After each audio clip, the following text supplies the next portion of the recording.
Ang kwentong ito ay hango sa totoong buhay. Mula ito sa isa nating kabayan na itago na lamang natin sa pangalang Lino. Walang eksaktong taon. Palawan. Isa sa kinikilalang mamumuksa ng aswang sa bayan ang pamilya ni Lino. Manunugis ang mga ninuno. Wala pang palya sa pakikipaglaban dahil bawat inkwentro ay napapatay ang nilalang. Ngayon na umabot sa kanya ang henerasyon, siya ang napasahan ng responsibilidad. Handa namang gampanan ng tungkulin, mas mahusay pa sa nasundang miyembro ng angkan. Lino, pakihatid nga tong niluto kong suman sa bulo sa bahay ni Maring Corazon.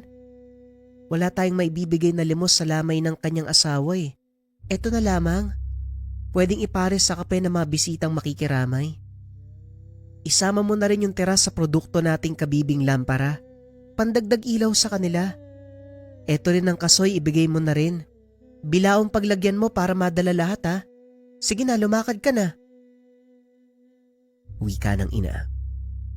Kasalukuyang nagsisibak ng kahoy sa Lino sa bakuran. Tumigil nang marinig ang utos ni Nanay Pilita. Hinanda ang bilao at mga ihahatid sa kabilang bahay. Ang dami niyo naman pong niluto, Nay. Pambuong barangay na yan May tuyo rin dito. Isasama na rin ba? May bigas din na bagong dating kanina galing sa gilingan. Magbibigay po ba tayo kay Aling Corazon? May naghatid na pala ng bigas? Hindi ko napansin kailan dumating? Hindi bale na. Bigyan mo kahit 5 kilo para makatulong tayo. Kawawa si Maring Corazon. Siya na lang ang naiwan eh. Nung nakaraang taon, sunod-sunod nang namatay yung 2 anak niya. Ngayon naman yung asawa. Kung maaari, doon ka na lang muna, tumulong ka sa gawain.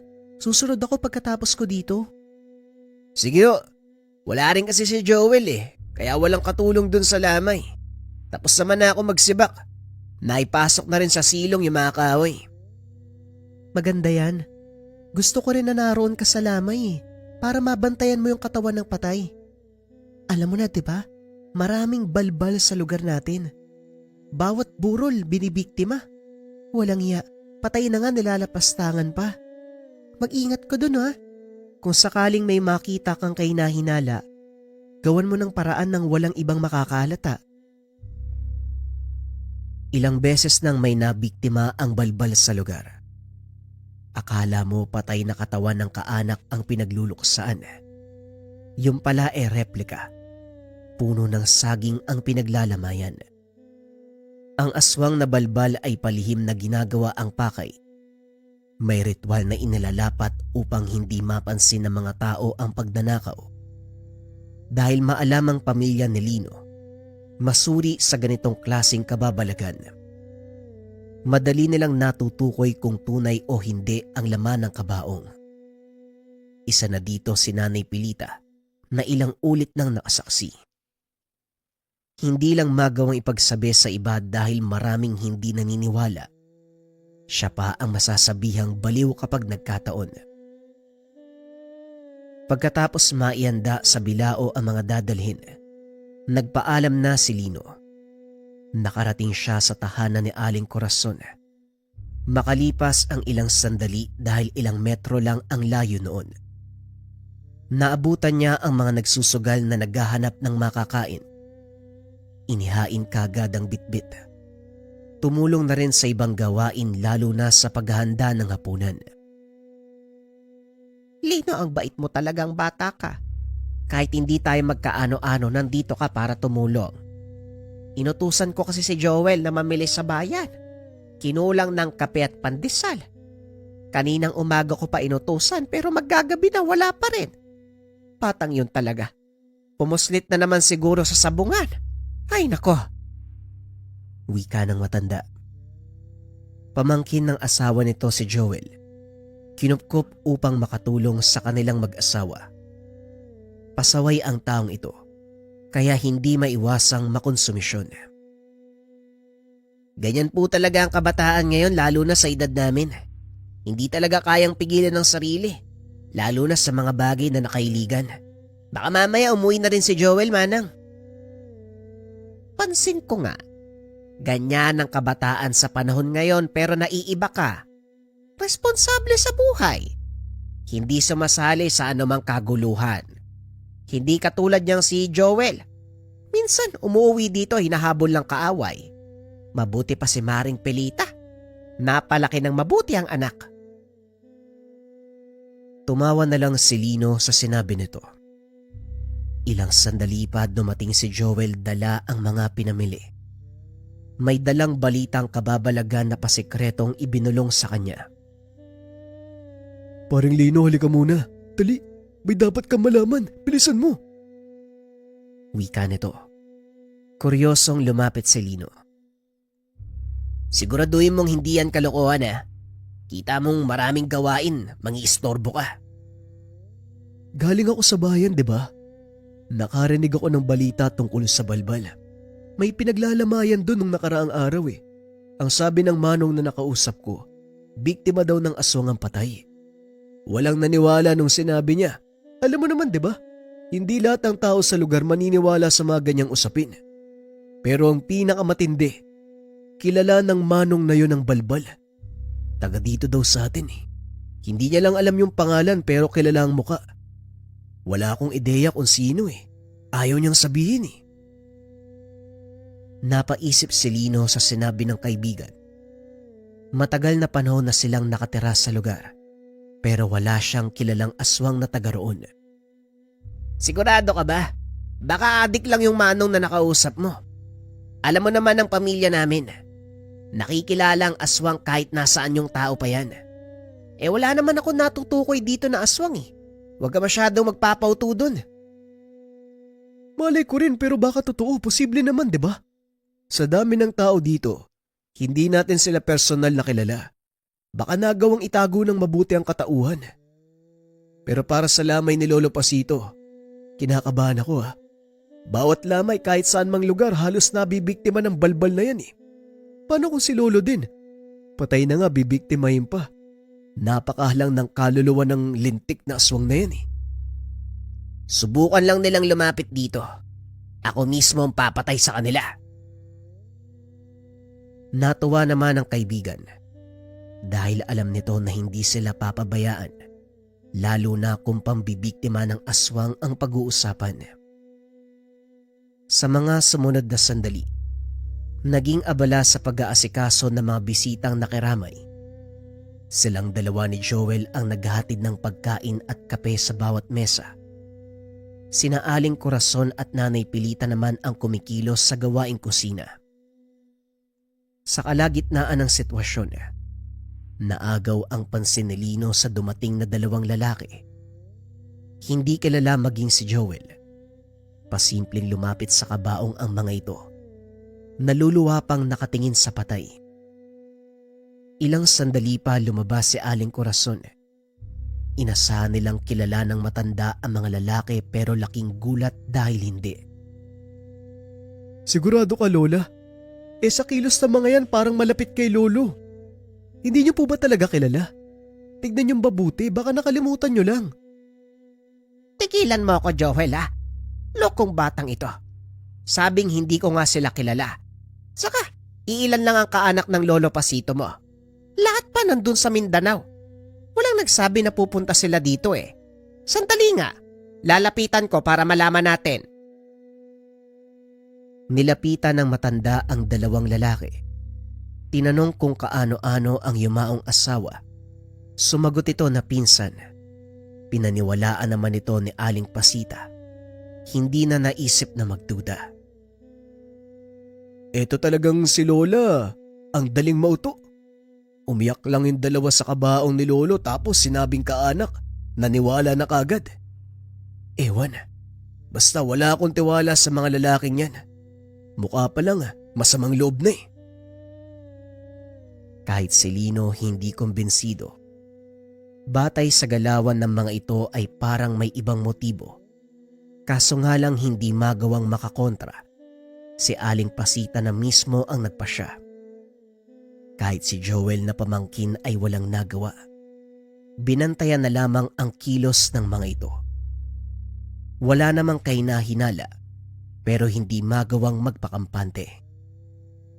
Ewan ko lang talaga parang Lino. Malakas talaga yung kutob ko na may mali sa dalawang yan eh. Nung lumapit ako para bigyan sila ng makakain, biglang bumigat yung pakiramdam ko eh. Parang halimaw yung karap ko. Hindi pa tumitingin, parang umiiwas. Lapitan mo nga. Sigurado ako, higit pa dyan na mapapansin mo. Itinulak pa si Lino patungo sa kinaroroonan ng mga lalaki. Lumapit na lang din siya. Inalok ng mani ang dalawa. Segundo pa lang ang tinatagal sa harapan ng mga ito. Pero may napapansin na siya kagaya ni Joel. Hindi rin mapalagay ang tangan. Ramdam niya ang pagkulo ng lana sa bulsa. Kitang-kita niya ang reaksyon ng dalawa pero hindi masyadong pinahalata. Tinanggap nito ang inabot niyang pagkain. Pero nang abutan ng asin para ipares sa mani, kagad silang tumanggi. Dito na nakumpirma ni Lino. Iba ang katauhan ng mga bisita. Tama ka pare. Iba nga ang pakay ng dalawang yan. Masama ang pakiramdam ko. Mas mabuti siguro magmanman tayo na maigi. Hindi natin alam kung kailan sila aatake. Huwag kang mag-alala, bantay sarado sa akin yung mga lalaking yan. May plano ka ba? Kasi kung pwede, tumba na natin yan. Kalmahan mo lang muna. Diyan naman tutungo ang lahat eh. Sa ngayon babantayan natin. Hindi tayo pwedeng magpadalos-dalos. Dahil baka iba ang maisip ng mga tao. Huwag mong iwanan ng tingin. Kung sakaling aalis, sundan natin. Siguradong nagmamanman yan sa kaganapan dito sa Lamay. Kapag nakatsyempo, doon gagawin yung pakay nila. Sige, tama ka rin. Hindi tayo pwedeng kumilos ng basta-basta. Alam mo naman yung mga tao dito, di ba? Dati tumulong tayo pero tayo pa'y napasama. O siya, dun muna ako ha. Babantayan ko yung dalawang yan. Huwag kang lumayo para madali kita matawag kung sakali may gagawin sila. Pagkatapos ng usapan ay kanya-kanya sila ng pwesto. Sa pinakalikod ng hanay ng upuan si Joel. Si Lino naman ay nasa pintuan malapit sa kusina. Hindi matanggal ang tingin sa dalawang lalaki. Ilang sandali pa, napansin ng mga ito ang kanilang pagmamanman. Nagbulungan ang mga ito. Nagkunwaring lumapit kay Aling Corazon. Merong sinabi. Hindi nagtagal nagmamadali silang umalis. Alisto ang dalawa at kagad sinundan. Ano nang gagawin natin? Siguradong alam nila na binabantayan natin sila. Tignan mo, ang bilis na wala.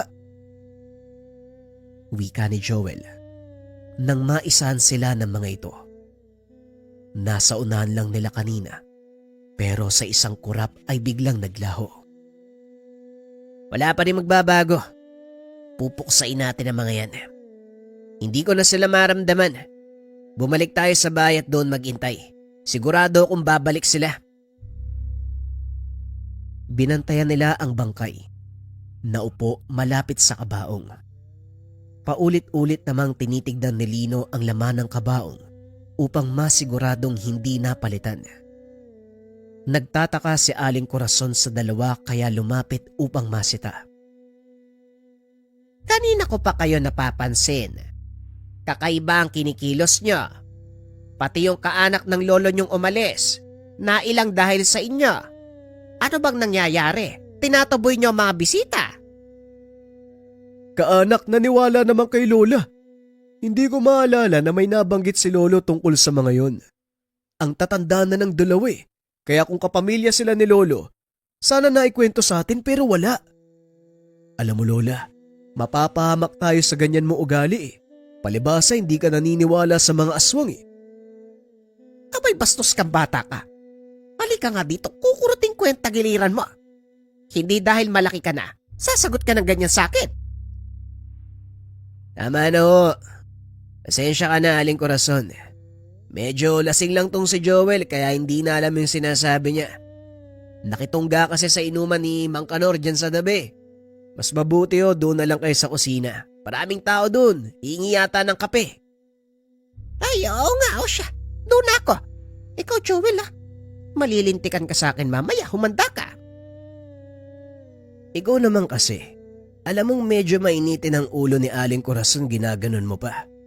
Ang punto natin dito, mabantayan ang katawan ni Mang Pasito laban sa mga balbal. Huwag mo nang singitan ng kung ano-ano. Ipinagpatuloy nila ang pagbabantay buong magdamag. Alisto ang dalawa. Pero sa kabutiang palad, wala namang masamang nangyari sa gabing iyon. Kinabukasan inabangan ang pagbabalik ng mga kalalakian. Pero wala ni isang nagpakita. Hindi maganda ang kutob ni Lino. Anak, kumusta pala ang lamay kagabi? Hindi na ako nakapunta dahil nakatulog na ako eh. Wala naman sigurong na... Oh, bakit ganyan yung mukha mo? Nay, may dalawang lalaki nagpakilala na kamag-anak ng Yumao. Pero hindi kami kumbinsido ni Joel eh. Nang suriin ko ang dalawa, mga aswang sila. Hindi lang namin mahuli kasi nakawala eh. Hindi namin alam kung nasaan na, pero naniniwala akong babalik ang mga yon.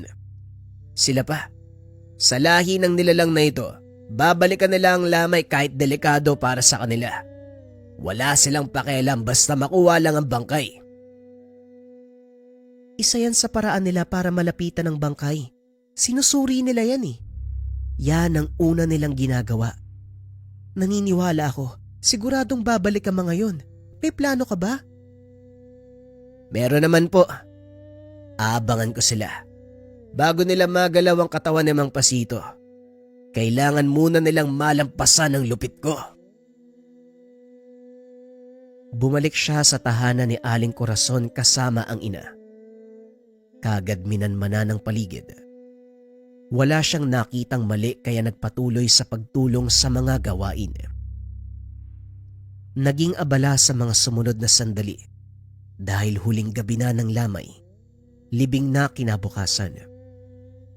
Nawala sa isip ang tungkol sa mga lalaki dahil sa pagdagsaan ng mga nakikilamay.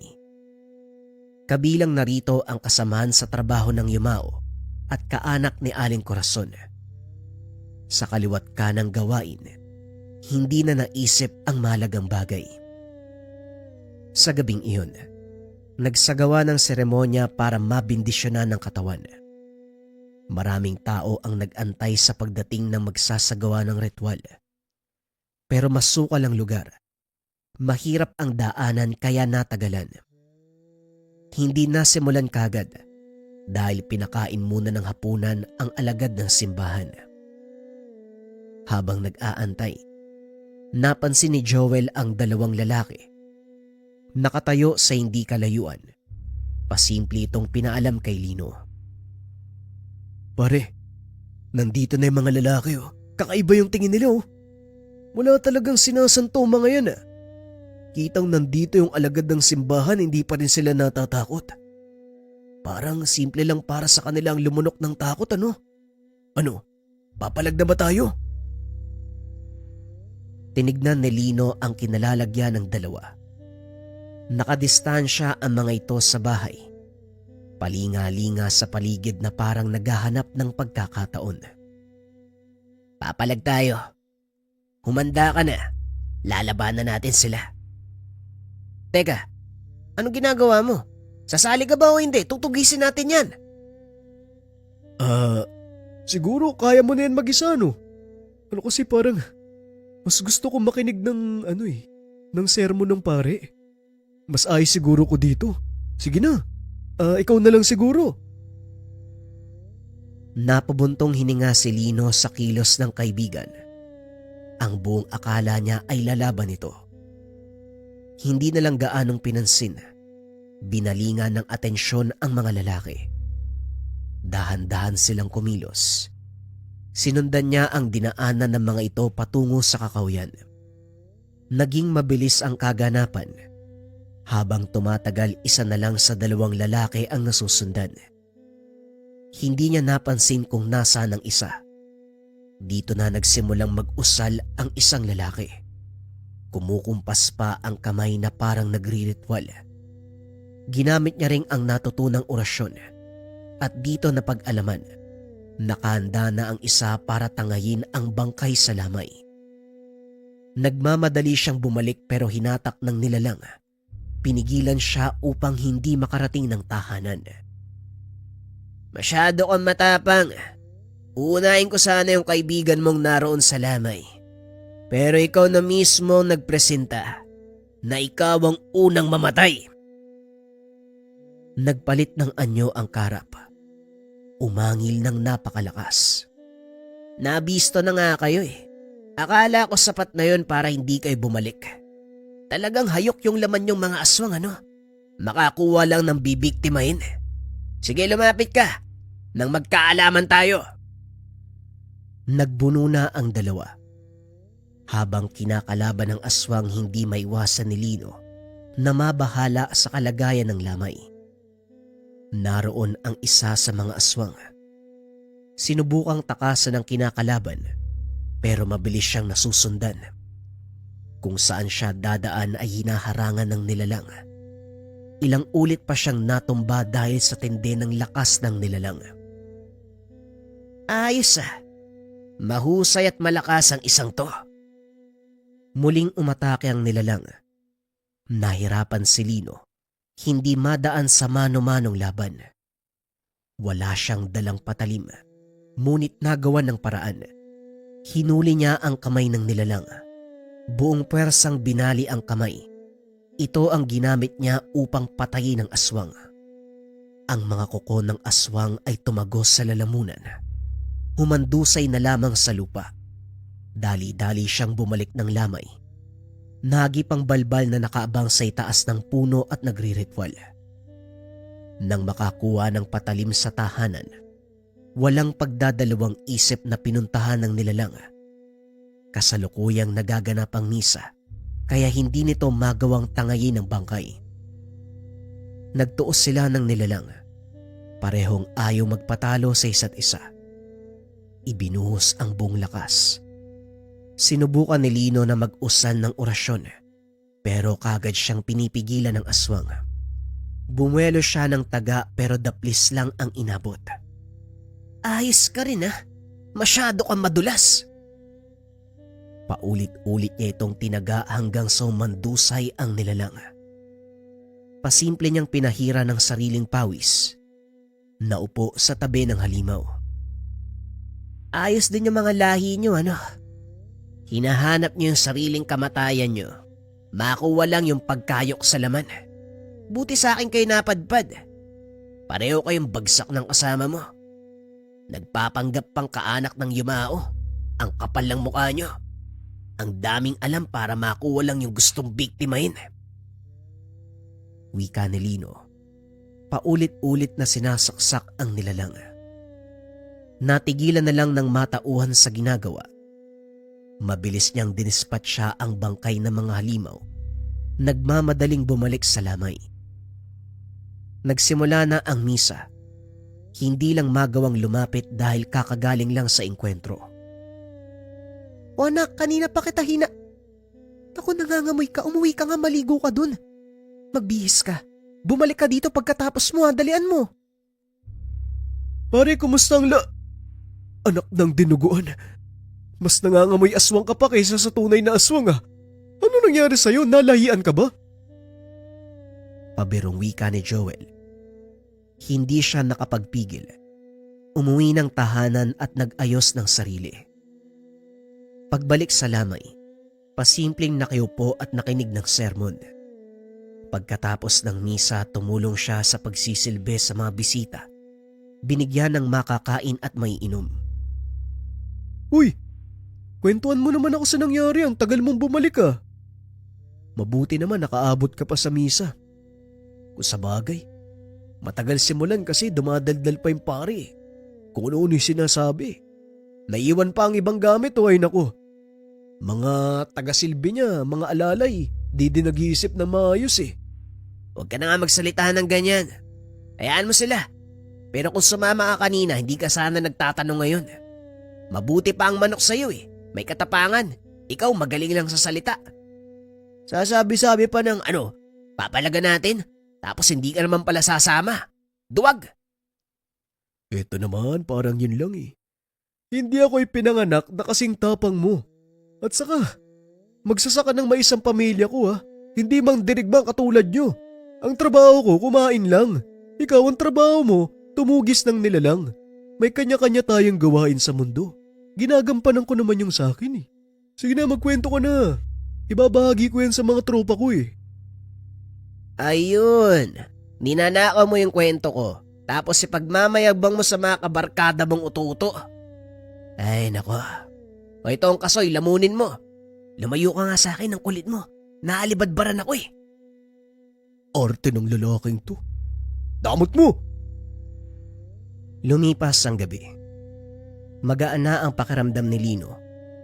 Nagawang mapuksa ang aswang. Kinabukasan naging maayos ang paglilibing. Walang aberyang nangyari. Payapang natapos ang huling araw ng yumao. Hinanap pa ni Aling Corazon ang dalawang lalaki na nagpakilalang kaanak dahil ang sabi ay dadalo sa libing. Ito talagang si Lola, hinahanap pa talaga yung halimo. Nauna pa nga mailibing kaysa kay Lolo. Dali-daling hinampas ni Lino ang bibig nito. Hindi na nais pang ipalam sa ibang tao ang nangyari, lalo na kay Aling Corazon na hindi naniniwala sa ganitong bagay. Baka naman may mahalagang bagay na asikaso kaya hindi nakarating. Ang importante nakadalaw sila sa lamay. O siya, malapit na yatang umulan. Umuwi na tayo bago maabutan. Joel, Lino, kay Mang Jojo kayo sumabay. Doon na tayo sa bahay magkita. Matapos ng kaganapan, naging maayos na ang lahat. Pero hindi pa rin nagpakampante si Lino. Sa bawat araw na nagdadaan, hindi lang mga balbal ang naiengkwentro, maging iba't ibang uri ng lahi ng aswang. Ngunit tanggap ni Lino sa kanyang sarili. Ito ang gampanin ng kanilang lahi. Ito ang gampanin na ipinasa sa kanyang henerasyon. Ang sabi nga ni Lino, bawat tao ay merong parte sa mundo. Merong misyon na dapat gampanan. Tanggap ni Lino sa kanyang sarili at buong pusong ipapaintindi kapag nagkaroon ng pamilya. Sila ay isinilang sa mundo upang maging kaagapay ng mga tao sa mga hindi pangkaraniwang nilalang. Maraming salamat sa pakikinig ng ating kwento mga kabayan. Ang susunod nating istorya ay mahabang kwento para sa mga kabayan na gustong magmarathon. Simulan na natin ang kwento. Ang kwentong ito ay hango sa totoong buhay. Mula ito sa isa nating kabayan na itago na lang natin sa pangalang Solomon. Walang eksaktong taon, probinsya ng Samar. Ang bertud at kakayahan na inyong matutunghayan, masasabing isa sa pinakakakaiba, isa sa pinakamalakas na tinangan ng isang tao. Nagagawa ng mutya na ito ang magpagaling ng anumang karamdaman at sa pambihirang pagkakataon, nagagawa nitong bumuhay ng namatay. Ito ang naging karanasan ng ating tampok na karakter. Si Solomon ay lumaki sa pangalaga ng kanyang lolo Mako, isang mahusay na Serohano. Maliban sa pagiging manggagamot, kilala din sa kanilang baryo bilang malakas na mambabarang. Ngunit sa kabila nito, kinagigiliwan at inrerespeto ng mga tao si Mang Mako dahil marami itong natulungan gamit ang kanyang kapangyarihan. Nang mga sandaling ito, 10 taong gulang pa lamang si Solomon. Kakarating pa lang sa tahanan ni Mang Mako, inihatid ng kanyang ina para doon muna pansamantalang manirahan habang inaayos ang buhay sa syudad. Nung una, naging mahirap para kay Solomon ang lahat. Dahil hindi to sanay sa buhay probinsya, lalo pa at walang kuryente. Tanging gasera at kandila lang ang nagsisilbing liwanag sa gabi. Sa umaga naman, walang ibang nakikita si Solomon kung hindi ang mga alagang hayop. Palaging nagmumukmok ang paslit sa kwarto. O hindi kaya naman nakaupo sa ilalim ng puno ng mangga. Naghanap ng paraan si Mang Mako para mabaling ang atensyon ng apo. Ito ay ang turuan si Solomon ng ilang simpleng pamamaraan, kagaya ng pagpapatubo ng halaman gamit ang mga orasyon. Hindi naman nabigo si Mang Mako dahil nagawa nitong ibaling ang atensyon ni Solomon. Kaso nga lang ang problema, seneryoso nito ang pagiging manggagamot. Mukhang tuwang-tuwa ka sa ginagawa mo ngayon, Solomon. Ano sa palagay mo? Maganda ba ang merong taglay na kakayahan? Simpleng kaalaman ng pambabarang pa lang ang itinuro ko sa iyo. Meron pang mas malalim at mas komplikadong pamamaraan kaysa sa pagpapatubo ng halaman. Habang nag-iikot sa ginawang hardin ng apo. Parang gusto ko pong pag-aralan yung lahat ng nalalaman niyo, Lolo kung tuturuan niyo ko. Depende sa magiging takbo ng panahon, apo. Bata ka pa. Mahaba pa ang landas na tatahakin mo. Sa ngayon, makontento ka muna sa kung ano ang nalalaman mo at kung ano ang kayang gawin. Ngunit walang nakapigil ng kagustuhan ni Solomon na matuto. Habang nagdadaan ng panahon, unti-unting natututo si Solomon sa sariling pamamaraan hanggang sa sumapit sa edad na 20. Naging mas malawak ang kaalaman ng binata. Mukhang hindi na kita kailangang turuan. Mahusay ang paggamit mo ng kaalamang itinuro ko sa iyo. Ngayon, siguro handa ka na para mas magtaas pa ng aral. Ibig sabihin ho, tuturuan mo na ako? Yan ay kung gusto mo.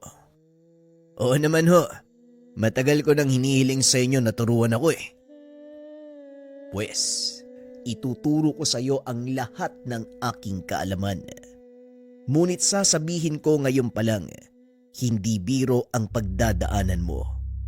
Ang mga itinuro ko sa iyo noon, wala pa sa dulo ng kalingkingan ng kabuuang kaalaman ng barang.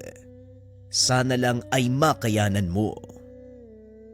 Hindi ho ako nangangako, pero hindi rin ako susuko.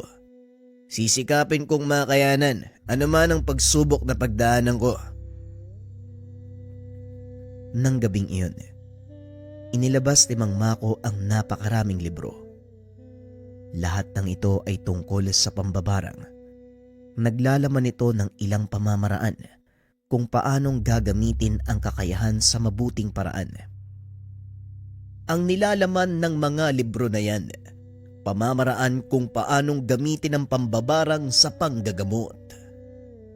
Aba, Lolo, mukhang marami nga ito Pero sige, pag-aaralan ko po ang lahat.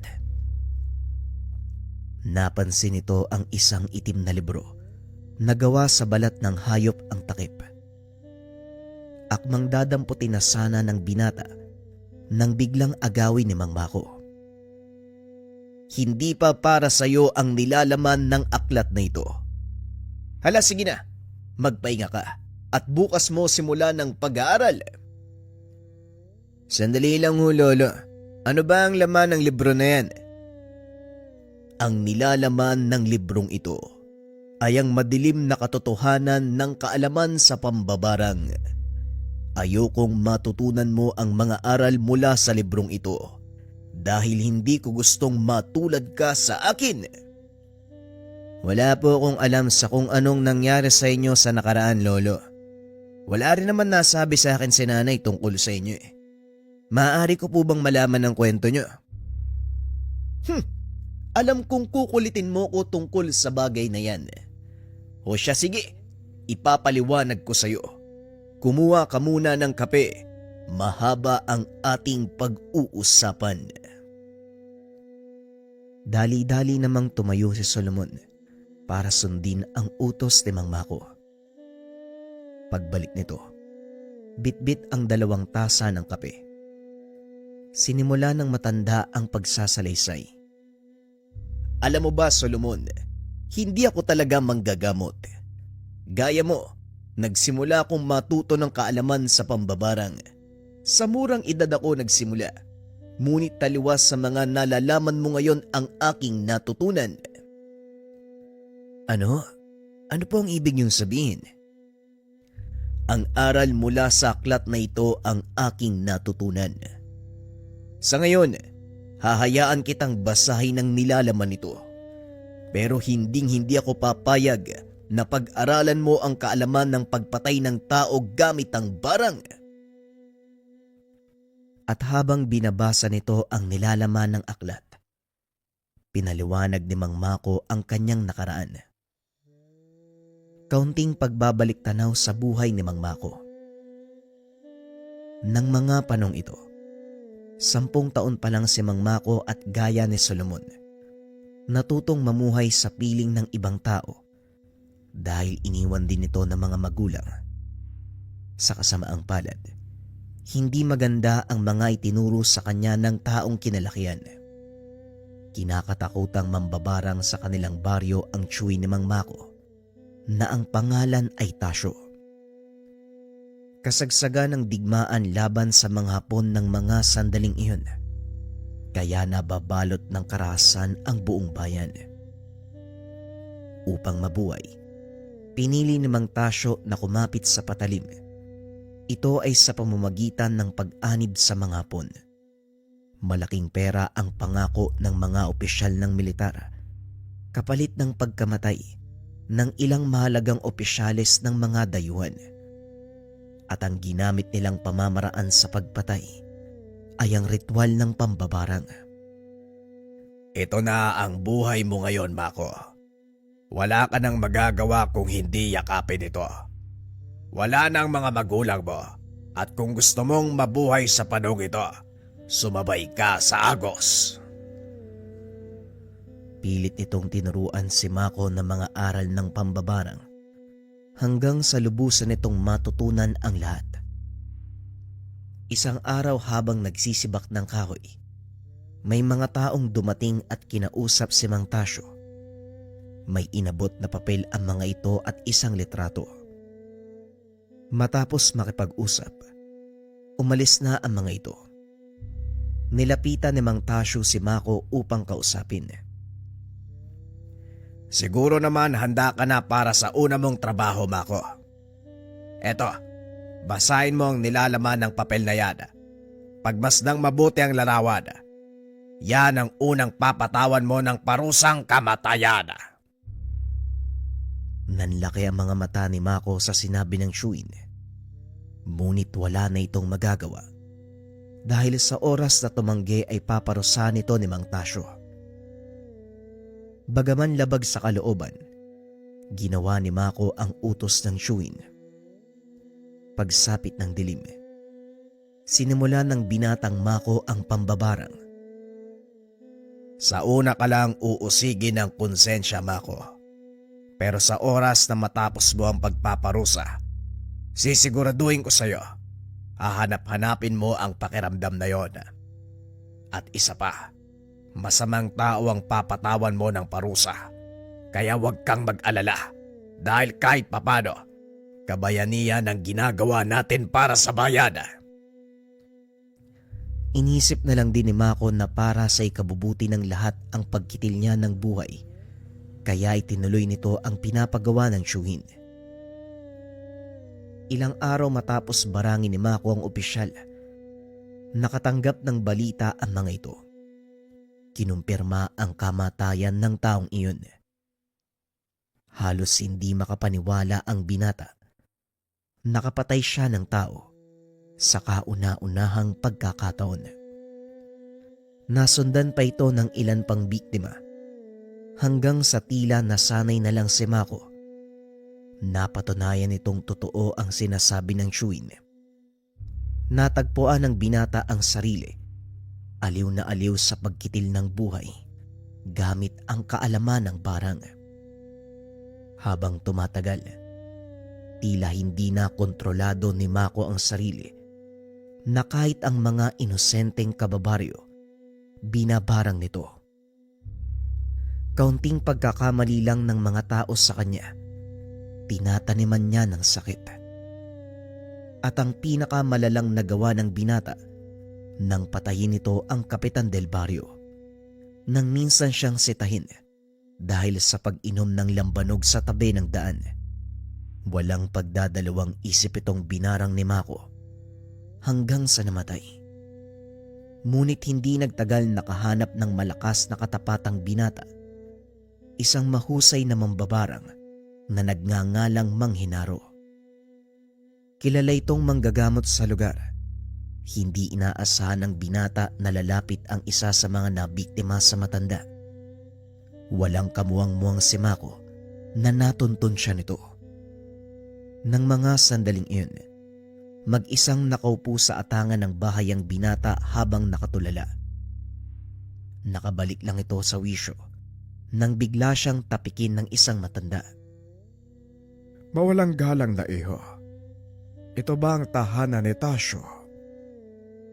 Ito nga ho. Bakit niyo po siya hinahanap? Ganun ba? Ikaw marahil ang kanyang pamangkin, si Mako. Ako nga po. Bakit po, Manong? Alam mo bang may lumapit sa akin pasyente? Binarang ito. Matindi ang tama sa kanyang binti at alam kong ikaw ang may gawa nun. Nanlaki ang mga mata ni Mako nang marinig ang sinabi ng matanda. Nakita nitong papasok ng bakuran ang Chewin, kaya pasimple itong tumayo. Alam mo, Manong, malaki kasi yung kasalanan sa akin ng taong yun eh. Kaya binigyan ko siya ng ilang pigsa sa hita.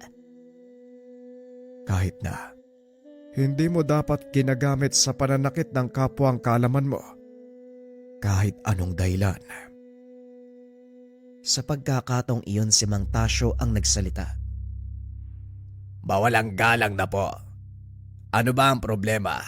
At tila naririnig kong pinangangaralan niyo ang pamangking ko. Huwag kang magmaang-maangan, Tasyo. Dahil alam kong ikaw ang dahilan kung bakit walang habas na ginagamit ng batang ito ang kakayahan ng barang. Nananakit siya ng tao. Disiplinahin mo ang pamangkin mo kung ayaw mong ako mismo ang gumawa nun para sa'yo. Alam mo, Manong, masamang tawang binabarang ng pamangkin ko. Kaya hindi ko siya pipigilan sa anumang gustong gawin.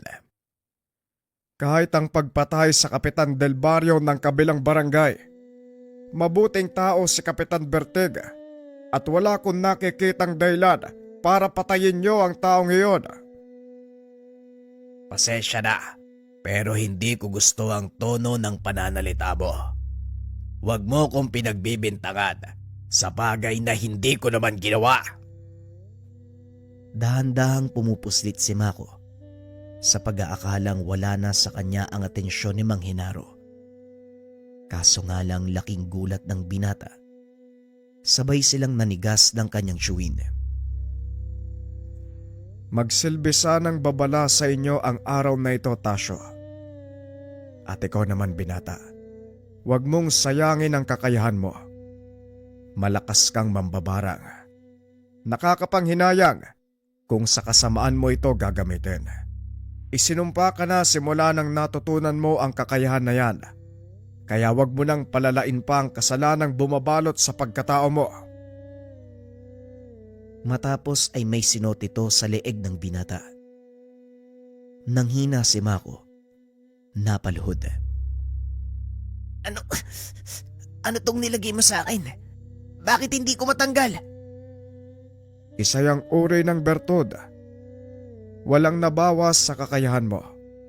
Pero sa tuwing gagamitin mo ito sa kasamaan, kusang mawawalan ng bisa ang iyong kapangyarihan. Simula ngayon, matututo kang pag-aralang gamitin ang barang sa pagtulog, hindi para maminsala ng iba. Nilingon nito si Mang Tasyo na noon ay namimilipit habang sinasapo ang lalamunan. At ikaw naman, dahil wala kang kakayahang magdisiplina, sa halip na ikaw ang maging mabuting ehemplo, dinala mo sa sangang daan ang pamangkin mo. Kayan tuloy naligaw. Yan ang bagay sa'yo. Humarap sa nilalang na nagbigay ng kapangyarihan mo. Tinutok ni Mang Hinaro ang kanyang daliri sa leeg ni Mang Tasyo. Walang pagdadalawang isip itong pinatay. Muling binalikan ng matanda si Mako. Inakay ito para tumayo. Sumama ka sa akin. Wala kang mararating sa lugar na ito. Mapupuno lang ng galit ang puso mo. Simula ng araw na yun, unti-unting nagbago ang buhay ni Mako sa tulong ni Mang Hinaro. Nagawa nitong matutunang gamitin ang kakayahan upang makatulong sa kapwa. Kalaunan, naunawaan ang kahalagahan ng buhay. Naging panata din ni Mako ang pagtulong sa kapwa. Hindi rin siya nanghihingi ng kapalit bilang kabayaran sa lahat ng masamang nagawa niya. Hindi nagtagal ay namaalam si Mang Hinaro. Minana ni Mako ang kakayahan ng matanda sa pamamagitan ng isang mutya. Inilabas ito ng matanda mula sa bibig at pinasa kay Mako. Masaya ko at nagawa kitang baguhin. Sana lang wag ka nang bumalik sa dati mong nakagawian, Mako. Mamuhay ka ng walang dinadalang kasalanan sa mundo. Eto, tanggapin mo. Pangalagaan. Balang araw magagamit mo ang kakayahang taglay ng mutyang ito, Mako. Kung hindi man ikaw, ipasa mo ito sa susunod na henerasyon. Habang inilalapag ang mutya sa kamay ni Mako. Hindi ako karapat-dapat sa mutya na ito, Manong. Pero makakaasa ka. Ipagkakaloob ko ito sa taong mas karapat-dapat. Magpahinga ka na. Huwag kang mag-alala dahil hindi na ako babalik sa dating nakagawian. Mamumuhay ako ng malayo sa paggawa ng kasalanan. Napangiti na lang ang matanda. Tuluyang nalagutan ng hininga. Matapos mabigyan ng maayos na libing, nagpa siya ang binatang magpakalayo-layo. Nanirahan sa tagong bayan kung saan walang nakakakilala sa kanya. Sa pag-asang matatakasan ang madilim na kahapon. Dito niya nakilala ang babaeng naging katuwang sa buhay. Nagkaroon sila ng isang anak. Ngunit kalaunan ay namatay din. Silang dalawa na lang ng anak ang magkasama sa buhay. Kaso nga lang sa pagtagal, bumuo ng sariling pamilya. Iniwan ang nooy matanda na si Mang Mako. Balik tayo sa kasalukuyan. Yon ang dahilan kung bakit ka nandito ngayon, Solomon. Madaling araw na pala at mukhang wala ng oras para matulog. Kung gusto mong magpahinga, matulog ka, apo. Wala ka namang gagawin ngayon, hindi ba? Wala naman po, Lolo. Siguro, iidlip na lang ako sandali. Sisimulan ko na yung pagbabasa ng mga aklat na ito. Matapos ang pag-uusap, lumabas ng bahay si Mang Mako. Pinakain ang mga alagang manok. Si Solomon, pumasok sa silid upang magpahinga. Bandang tanghali nang magising ang binata. Kumain lang ito at naligo. Sinimulan ang pagbabasa ng mga aklat na iniwan sa kanya. Dahil may kaunti ng kaalaman, hindi na rin naging mahirap para kay Solomon na unawain ang mga nilalaman ng aklat. Ilang linggo ang nakalipas. Nagagawa na nito ng maayos ang ilan sa mga ritual na ginagamit sa panggagamot. Isa na dito ang paggamit ng mga linta upang alisin ang pamamaga na dulot ng impeksyon. Nangalap din ng mga insekto si Solomon sa kagubatan, gaya ng uwang at ilang makamandag na insekto, gaya ng alaktan, balingayaw at alupian. Ginamit naman ito ng binata upang patayin at labanan ang anumang impeksyon sa katawan ng kanyang pasyente. Makalumang pamamaraan ng medisina ang nilalaman ng mga aklat. Hinaluan lang ng mga kaalaman mula sa lihim na karunungan, kaya nagiging mas mabisa ito kung ikukumpara sa tradisyonal na panggagamot. Maliban pa dito, natutunan din ni Solomon ang paggamit ng mga orasyong pangontra at pangparusa sa masamang elemento. Paminsan-minsan, may mga kaso siyang kinakarap, kagaya ng panggagambala ng mga duwende, pati na rin ng mga engkanto.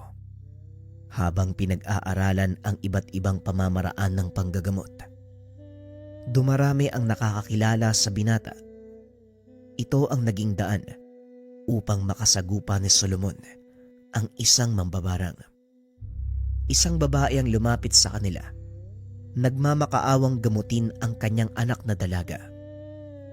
Hindi ito tinanggihan ng binata. Pinakiusapan ito ng babae na siya ang pumunta sa kanilang tahanan, gawa ng hindi na makalakad ang anak nito. Walang pagdadalawang isip na pinunta ni Solomon ang pasyente. Nagulat ito nang dumating dahil sa bungad pa lang ng bakuran, ramdam na ng binata na pumasok siya sa teritoryo ng isang malakas na elemento. Hindi nagpatinag ang binata. Kampante ito sa kaalaman niyang taglay. Tumuloy sa pagpasok si Solomon sa tahanan. Dinala siya ng ginang sa silid kung nasaan ang anak nito. Nanlaki ang mga mata ni Solomon nang makita ang kalagayan ng dalaga. Namamaga ang buong katawan nito na parang kinagat ng napakaraming bubuyog. May pantalang muka at halos hindi na makilala. Nagsimulang magkaganyan ang anak ko nang hiwalayan niya ang kasintahang taga-kabilang baryo. Hindi ako sigurado, pero malakas ang kutob ko na ang lalaking yon ang may gawa. Naitago na lang natin sa pangalang Aling Melissa. Malalaman po natin yan mamaya, Manang. Kakailanganin ko po ng kandila at ilang piraso ng malinis na papel. Dali-dali namang nagpakuha ang ginang ng mga kakailanganin nito. Matapos maibigay, sinimula ng binata ang pagtatawas. Itinapat ng binata ang papel sa apoy ng kandila habang nag-uusal na mga dasal. Ilang sandali lang, tinignan ng binata ang papel at napangiti. Hindi nga ho kayo nagkamali, Ginang Melissa. Isang lalaki nga ang may gawa nito sa kanya. Habang ipinapakita ang imaheng nabuo, nakaharap ang papel sa ina ng pasyente. Unti-unti namang nabuo ang isa pang imahe sa mismong papel. Ano ang ibig sabihin nito, Solomon? Bakit may namumuo pang imahe? Hindi mo naman itinatapat sa apoy ang papel. May malakas na nilalang sa likod ng lalaki. Maaaring isang elemento o taong may kaalaman sa pamiminsala. Gumagamit siya ng ritual. Sa madaling salita, isang mambabarang ang nilapitan ng lalaking ito para parusahan ang anak niyo. May magagawa pa ba tayo para mapigilan silang sakta ng anak ko? Meron no, at ako nang bahala doon. Pero nais ko munang marinig ang panig ng anak niyo. Dahil alam kong may rason kung bakit ito ginawa sa kanya. Kahit papano, nakakapagsalita naman ang pasyente. Ngunit kailangang ilapit ng kanyang ina ang tenga para marinig ang sasabihin nito. Ayon sa pasyente, hiniwalayan ng dalaga ang lalaking iyon dahil na din sa mahirap lang ito. Napagsabihan ng masakit na salita at marahil ay lubos nitong dinamdam ang mga nasabi. Ngunit alam ni Solomon na meron pang mas malalim na dahilan upang humantong sa pambabarang ang lahat. Kumuha ito ng botelya mula sa kanyang bulsa. Ipinahid ito sa noo ng dalaga. Langapin mo ang mabangong sangyo ng lana. Makakatulong ito para gumaan ang pakiramdam mo. Huminga ng malalim ang pasyente at nakatulog. Abay, Bakit mo naman pinatulog ang anak ko, Solomon? Wag ho kayong mag-alala. Ilang segundo lang ay magigising siya uli. At sa pagkakataong iyon, sasabihin niya sa atin ang totoong pangyayari. Ilang sandali nga ang nakalipas ay nagising ang dalaga. Muli itong tinanong ni Solomon. Ngayon, maaari mo na bang sabihin ang katotohanan? Hiniwalayan ko yung lalaki dahil may mahal na akong iba. Mas mayaman ko ikukumpara sa kanya at kayang ibigay ang lahat ng gusto ko. At ayon pa dito, matagal niya nang niloloko ang kasintahan. Lingid sa kaalaman nito, meron pang karelasyon ng dalaga. Sa kasamaang palad ay natuklasan nito. Kung minsan, hindi natin masisisi ang mga taong bumaling sa kasamaan dahil tayo mismo ang nagtutulak sa kanilang gumawa ng masama. Ang kilos natin, kung paano natin silang ituring at palagaan, yan ang nagdidikta kung hanggang saan ang kayang gawin ng kapwa natin sa atin. Habang inaayos ang mga kagamitan, Abay, teka, saan ka pupunta? Hindi pa tapos ang gamutan. habang hawak sa braso ang binata. Wala namang kailangan tapusin. At kung meron man, ang anak niyo ang may hawak nun, hindi ako. Parang sinasabi mo, kasalanan pa ng anak ko kung bakit siya nagkaganya. Hindi nga ba? Ha?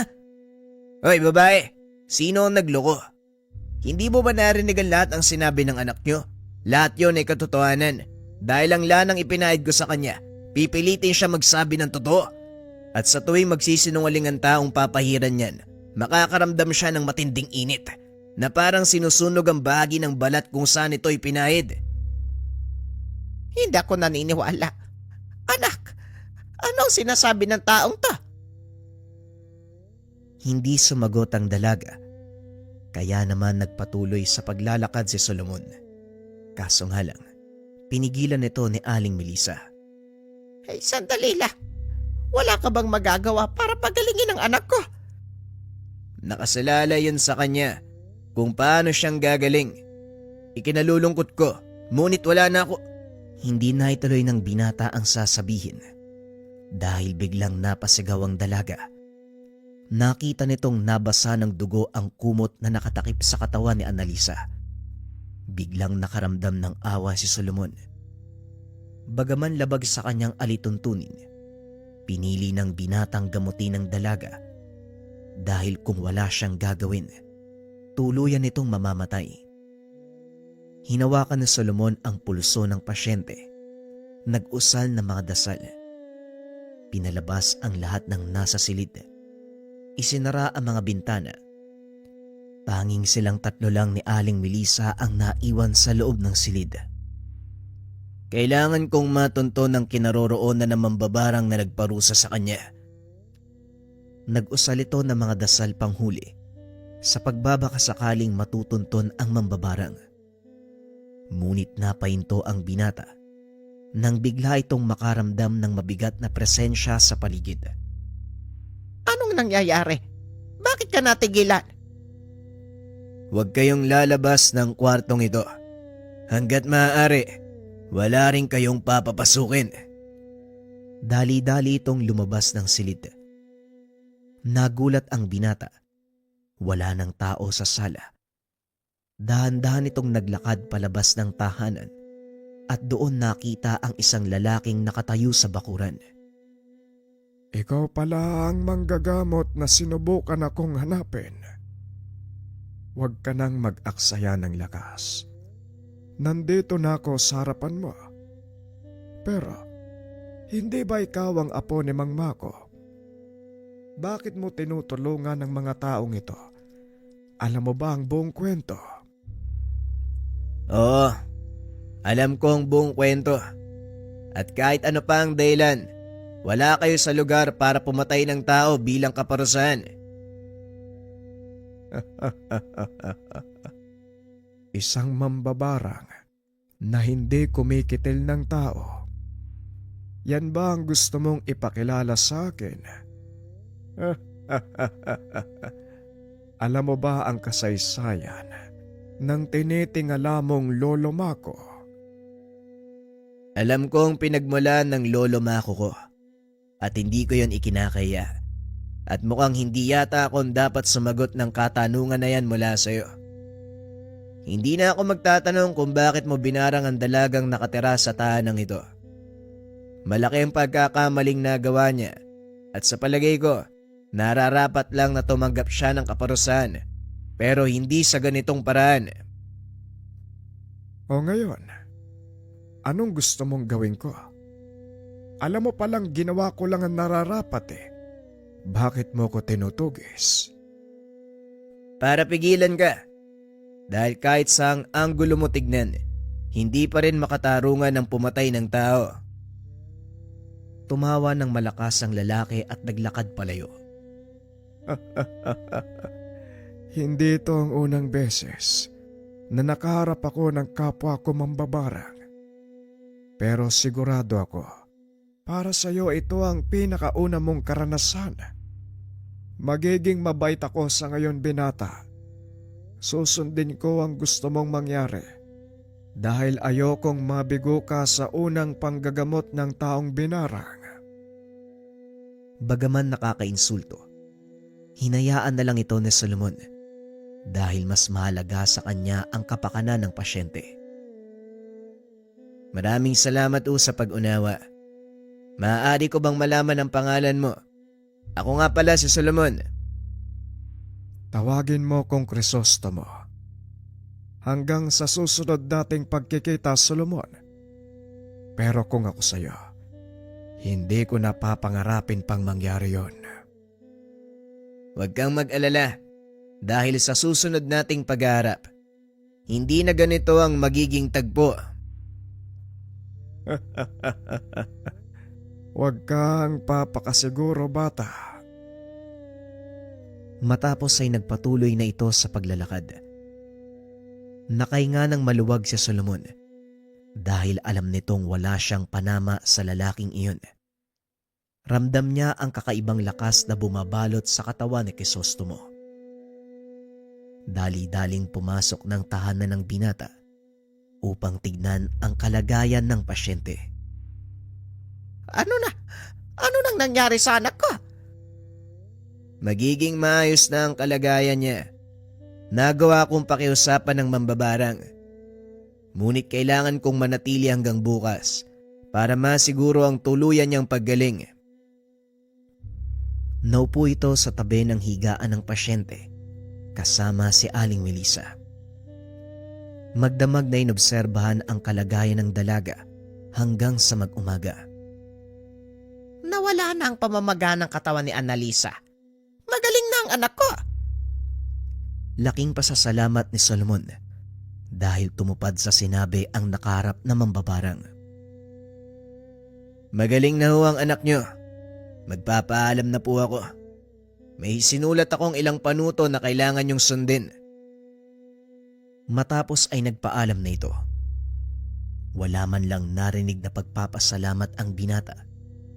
Ngunit para kay Solomon baliwala na ito. Sanay na siya sa ganitong ugali ng mga tao. Pagdating sa tahanan, kaagad kinausap ng binata si Mang Mako. Tatanong ko lang ho, may kakilala po ba kayong Crisostomo? At bakit mo naman naitanong? Siya po ang nakaengkwentro ko, Lolo. Mabuti na lang hindi kami nagkabanggaan. Nakinig sa pakiusap ko. At paanong nangyari yun? Sigurado ka bang si Crisostomo ang nakaharap mo? Hindi po ako maaaring magkamali, Lolo. Yun ang pangalan ng taong nakausap ko kagabi. Harapan niya akong kinumpronte nung nalaman kong siya yun ang barang sa pasyente ko. Imposible ang sinasabi mo. Dahil matagal nang patay si Crisostomo, papaanong nangyaring makakarap mo siya? Baka naman impostor ang taong iyon. Alam mo, kilala si Crisostomo sa lugar na ito bilang malakas na mambabarang. Marami na siyang napatay. Noon bago kami magkarap at masisigurado ko sa iyo, patay na ang taong yun dahil ako mismo ang pumatay sa kanya. Ngunit hindi pa rin kumbensido si Solomon sa sinabi ng matanda. Pasensya na, Lolo. Pero alam ko kung ano nakita at narinig ko. Kilala niya kayo at sigurado akong buhay siya. Hindi rin ako nakakasiguro kung siya nga ang tinutukoy ko. Siguro'y malalaman na lang natin yan. Halika, may pupuntahan tayo at may ipapakita ako sa iyo.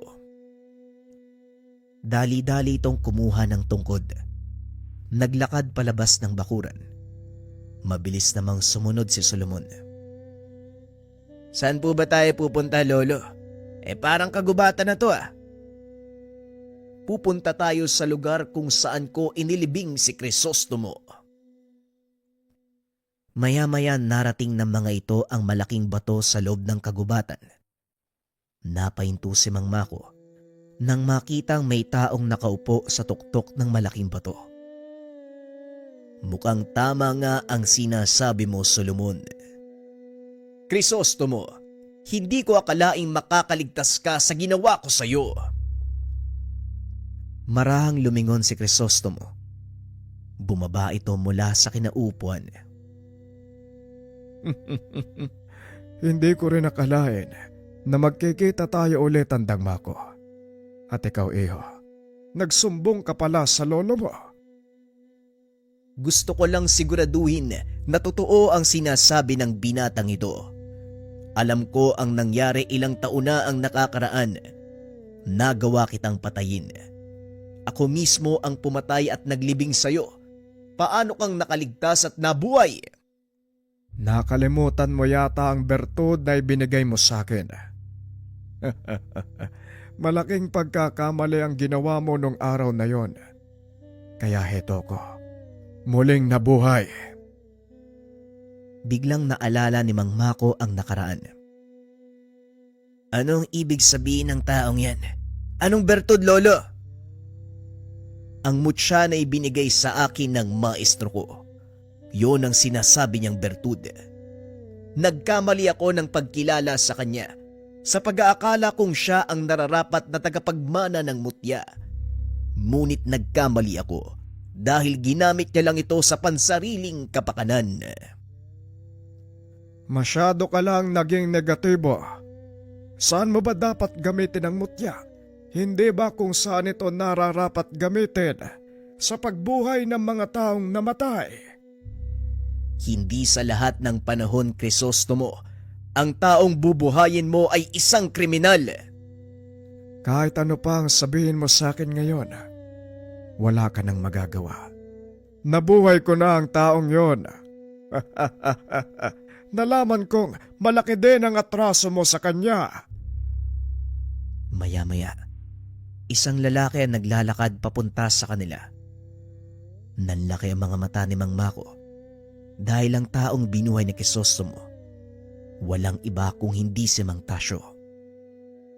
Kumusta na ang walang utang na loob kong pamangkin? Matapos kong ituro sa iyo ang lahat ng nalalaman ko, hinayaan mo kong mabulok sa ilalim ng lupa. Gayong hawak mo ang isang makapangyarihang gamit na may kakayahang bumuhay sa patay. Makasarili ka. Hindi makapagsalita si Mang Mako. Hindi makapaniwalang nabuhay ang tiyuhin na matagal nang patay. Lolo, kilala mo ba ang taong yan? Oo, Solomon. Siya ang tiyuhin kong si Tasyo. Alam ni Solomon na mapanganib ang taong iyon. Kaya dali-dali itong nagtaas ng depensa. Ngunit pinigilan ito ni Mang Mako. Hindi mo sila kakayanin. Masyadong malakas ang taong yan para sa'yo. Alam ko, pero hindi rin ako papayag na pareho tayong mamatay ng hindi lumalaban. Hinawakan ni Mang Mako ang kamay ng binata at muling nagsalita. Ako ang gumawa ng problemang ito, kaya hayaan mong ako ang humarap. Umalis ka na sa lugar. Iligtas mo ang iyong sarili. Hindi kita pwedeng iwanan, Lolo. Makinig ka sa akin. Hindi dapat masayang ang buhay mo. Marami ka pang matutulungan. Kaya't sige na, umalis ka na. Hindi, Lolo. Hindi ako aalis sa tabi mo kahit ano pang sabihin mo. Solomon, apo, matanda na ako at alam kong dumating na ang pagkakataon upang mamaalam sa mundo. Tandaan mo lang, wala kong pagsisisihan kung sakaling mamatay man ako sa buhay na ito. Nagawa ko na ang dapat kong gawin, samantalang ikaw ay nagsisimula pa lamang. Pero Lolo, hindi pwede. Umalis ka na. Tandaan mo, ipinagmamalaki kita. Sabay tulak sa binata. Matapos ay sinugod nito ang dalawang kalaban. Hindi maiangat ni Solomon ang kanyang katawan dahil sa malakas na enerhiyang bumabalot sa paligid. Nang mag-angat ng tingin si Solomon, nakita nitong nakikipagpalitan ng atake ang matanda gamit ang mga dasal. Pero kung titignan, nakatayo lang ang mga ito at nagtititigan. Hindi makikita ng pangkaraniwang mata ang mga sandatang nagliliparan sa pagitan ng magkabilang panig. At dahil mag-isa si Mang Mako, wala itong magawa. Pilitin man ni Solomon, hindi niya magawang maiangat ang katawan dahil sa lakas ng tigalpong ibinato sa kanya. Napasigaw si Solomon nang makita nitong napaluhod ang matanda. Lumingon ito sa kanya at ngumiti. Ito ang huling beses na nakita ni Solomon ang mukha ng matanda. Matapos ay bigla itong naglaho, kasabay ng dalawa pang kalaban. Umalingaw-ngaw sa paligid ang boses ni Crisostomo. Magpalakas ka. Dahil sa oras na magkaharap tayo muli, hindi kita bibigyan ng pagkakataong mabuhay. Matapos ay muling nabalot ng katahimikan ang paligid ng gubat at tila walang nangyaring gulo. Dali-daling tumayo si Solomon. Bumalik sa kanilang tahanan sa pag-asang panaginip lang ang lahat. Ngunit sa kasamang palad, pagdating nito sa tindahan hindi niya nakita si Mang Mako. Maging ang tungkod nito ay wala sa lugar. Parang pinagsukluban ng langit at lupa si Solomon ng mga oras na yun. Hindi nito alam ang gagawin dahil biglang nawala ang lahat sa kanya sa isang iglap. Bahagya din itong sinisisi ang sarili dahil kung hindi niya tinanggap ang pasyenteng pinarusahan ni Crisostomo, hindi sana mangyayari ang lahat ng ito. Ngunit sa halip na magbukmok, sinikap ng binata na ibangon ang sarili. Naalala ang sinabi ni Crisostomo. Nabalot ng matinding galit ang puso ng binata. Dali-dali itong pumasok sa silid ni Mang Mako. Kinuha ang ipinagbabawal na aklat. Pasensya na, Lolo, kung susuwayin ko ang iyong kautusan. Ngunit ito lang ang pamamaraan na alam ko para mabigyan ng katarungan ang pagkamatay mo. Pagbabayarin ko sina Crisostomo at ang tiyuhin mo. Buong gabi nitong binasa ang nilalaman ng aklat. Ilang araw nitong pinagnilayan hanggang sa maperpekto ng binata ang tawag sa mga nakakamatay na insekto gamit ang sariling dugo. Nagsagawa ito ng isang ritual upang tawagin ang dambuhalang lakang na alaga ng kanyang lolo Mako. Nakatayo ang binata sa kalagitnaan ng gubat nang magpakita sa kanya ang isang lakang na halos kasing laki ng kalabaw. Hinawakan niya ito sa ulo, nag-usal ng mga dasal, matapos ay hiniwa ang pulso. Ipinatak ang dugo sa ulo ng nilalang. Hanapin mo ang kinaroroonan na Crisostomo at Tasyo. Matapos ay bumalik ka sa akin. Ibinuka ng nilalang ang kanyang pakpak at lumipad. Bumalik si Solomon sa tahanan upang maganda. Kinuha nito ang mga mahalagang kagamitan, maging ang natitirang alaala ni Lolo Mako. Sinunog ang kanilang tahanan. Ito ang huli kong pamamaalam sa iyo, Lolo. Salamat sa lahat ng ginawa mong kabutihan at mga aral na naging pundasyon ng buhay ko. Pangako, hindi ko sasayangin ang lahat ng ito. Habang pinagmamasdang matupok ang kanilang tahanan. Bago pa man dumating ang mga kapitbahay, mabilis nang umalis sa lugar si Solomon. Nagbalik ito sa gubat kung saan niya sinugo ang lakang dahil doon babalik ang insekto. Ilang araw na natili si Solomon sa lugar habang pinapalakas ang sarili. Hindi nito kinalimutan ang naramdamang galit dahil ito ang nagsilbing inspirasyon ng binata upang mabigyan ng katarungan ang pagkamatay ng kanyang maestro. Maya-maya ay biglang nagdilim ang kalangitan. Napatingala ang binata. Nakita nitong papalapag ang malaking lakang. Mabuti naman at nakabalik ka na, kaibigan. Alam ko na kung saan sila hanapin. Lolo Mako, para sa inyo ang gagawin ko. Mabilis itong naglakad palabas ng kagubatan. Sinundan nito ang malaking lakang pabalik sa kinaroroonan nila Crisostomo. Dinala ng lakang ang binata sa isang yungib na malapit sa ilog. Naramdaman ni Solomon ang presensya ni Crisostomo, kaya sigurado itong nasa loob ng kuwebang iyon ng kalaban. Akmang papasok na sana ang binata nang bigla namang naglabasan ang mga nilalang. Walang pagdadalawang isip na sinugod ang alaga nitong lakang mula sa himpapawid. Gumawa ito ng daan para makatuloy si Solomon papasok sa kuweba. Ngunit habang naglalakad, narinig nito ang pagtawa ni Crisostomo. Mukhang hindi ka makapagantay. Talagang ikaw pa ang sumugod sa aking kinaroroonan. Hindi na ako magtataka kung paano mo kong natunton. Binuksan mo ang pinagbabawal na aklat ni Mang Mako. Oo, at ginawa ko yun para sa kanya. Ngayon sa palagay ko, handa na akong harapin ka at pagbayarin sa ginawa mo. Mahusay. Balot ka ng galit at paghihiganti. Yan ang gusto ko. Mas lalo akong lalakas sa oras na matalo kita. Gaya ni Mang Mako, mapapasakin ang kaluluwa mo.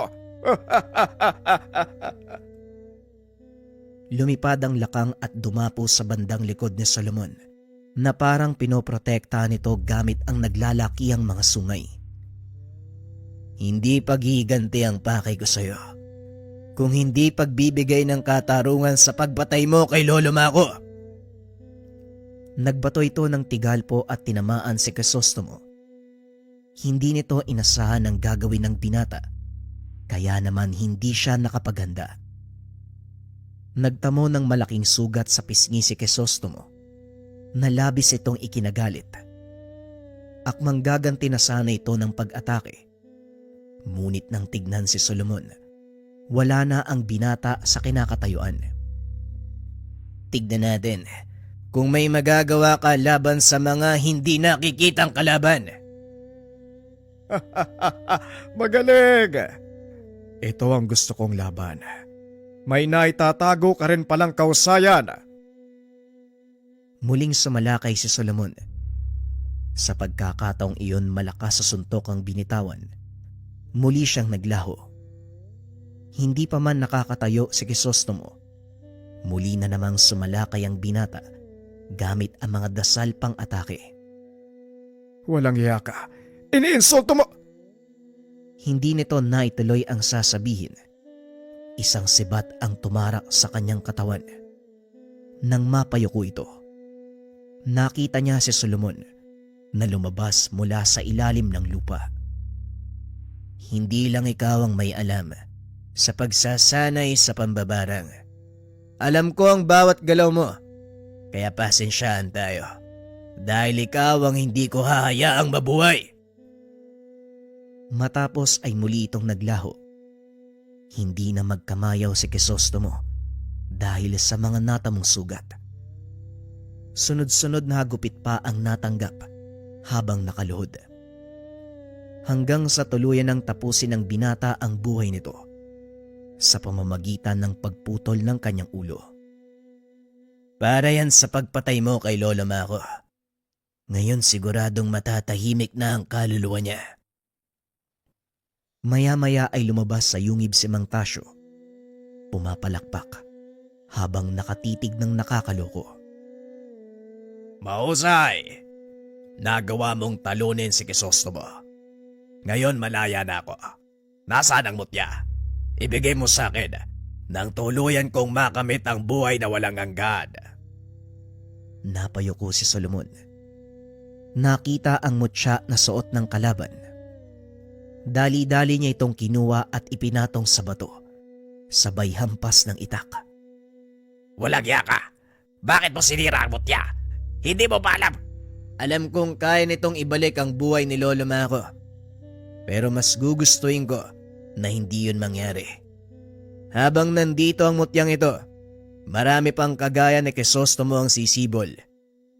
Isang bagay pa nga pala, hindi ka naaabutan ng sikat ng araw. Muli kang babalik sa pagiging alikabok.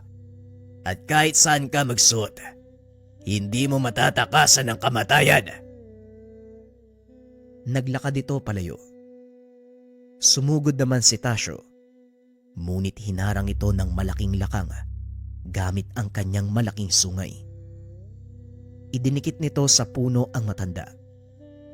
Tumayo sa tabi ng lakang si Solomon. Pinanood na tamaan ng sikat ng araw si Tasyo. Unti-unting napudpod ang katawan hanggang sa tuluyang maging alikabok. Naisagawa na natin ang ating misyon, kaibigan. Maaari ka na magpahinga. Nagukayang malaking nilalang upang ibaon ang sarili sa lupa. Umalis na sa lugar si Solomon. Nagbalik sa nasunog na tahanan at doon ay nagtayo ang binata ng isang maliit na lapida gawa sa bato na merong pangalan ni Mang Mako. Nag-alay ng mga bulaklakang binata. Nag-usal ng ilang panalangin. Sabay buhos ng paboritong lambanog ng kanyang lolo sa lapida.